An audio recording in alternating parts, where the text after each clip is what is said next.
যে মেয়েটাকে মন উজাড় করে ভালোবেসেছিল আদি, শেষ পর্যন্ত জানা গেল সেই মেয়েটাই তার দিদির শ্বশুরবাড়ির মেয়ে। আর এই সত্য সামনে আসতে ঝিনুকের বিয়ে বাড়িতে শুরু হলো একের পর এক বিস্ফোরক। কিন্তু সবচেয়ে বড় চমক তখনও বাকি। বিয়ের বাড়িতে প্রীতির ডাকে যখন পল্লবী আদির দিকে তাকায়, তখন দুজনে হতবাক হয়ে যায়। এতদিন ফোনে যার সঙ্গে কথা বলেছে, নিজের মনের কথা শেয়ার করেছে, সেই মানুষটাই যে তার সামনে দাঁড়িয়ে থাকে আদি, সেটা পল্লবী কল্পনাও করেনি। অন্যদিকে আদি বুঝে যায় তার ভালোবাসার মানুষ অন্য কেউ নয়, পল্লবী। প্রীতি কিছু না বুঝেও আনন্দের সঙ্গে দুজনের পরিচয় করিয়ে দেয়। কিন্তু পল্লবীর মনে তখন ভয় আর অস্বস্তি, কারণ সে জানে সম্পর্কের কথা জানাজানি হলে বড় ঝড় উঠতে পারে।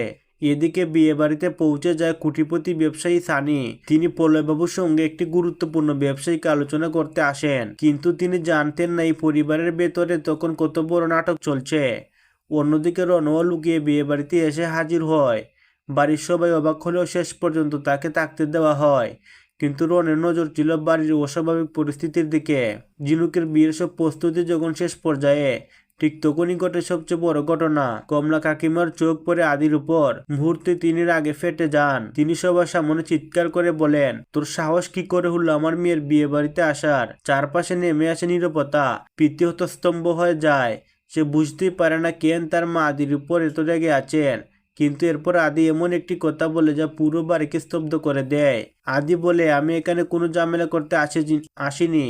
আমি শুধু আমার ভালোবাসার মানুষকে খুঁজতে এসেছি। আর আজ জানতে পেরেছি আমি যাকে ভালোবাসি সে হলো পল্লবী। এই কথা শোনার সঙ্গে সঙ্গে যেন পুরো বিয়ে বাড়িতে বজ্রপাত হয়। কমলা কাকিমার আগে পল্লবীর দিকে তাকান, আর পল্লবী মাথা নিচু করে কান্না ভেঙে পড়ে। তার নীরবতা যেন সব সত্যি প্রমাণ করে দেয়। প্রীতি, সম্রাট, পলয়বাবু, এমনকি সানিও হতবাক হয়ে যায়। কেউ বুঝতে পারে না এখন কি হবে। ঝিনুকের বিয়ে কি ঠিক মতো হবে, নাকি এই নতুন সত্য সবকিছু উলটপালট করে দেবে? আদি অবশ্য নিজের সিদ্ধান্তে অটল। সে ভালোবাসার জন্য সবার সামনে দাঁড়িয়েছে। এখন প্রশ্ন একটাই, পল্লবী কি পরিবারের বিরুদ্ধে গিয়ে আদির হাত ধরবে, নাকি নিজের ভালোবাসাকে বিসর্জন দেবে? আর প্রীতি, সে কি নিজের ভাইয়ের পাশে দাঁড়াবে, নাকি শ্বশুরবাড়ির সম্মান রক্ষা করবে? এই সমস্ত প্রশ্নের উত্তর মিলবে আগামী পর্বে।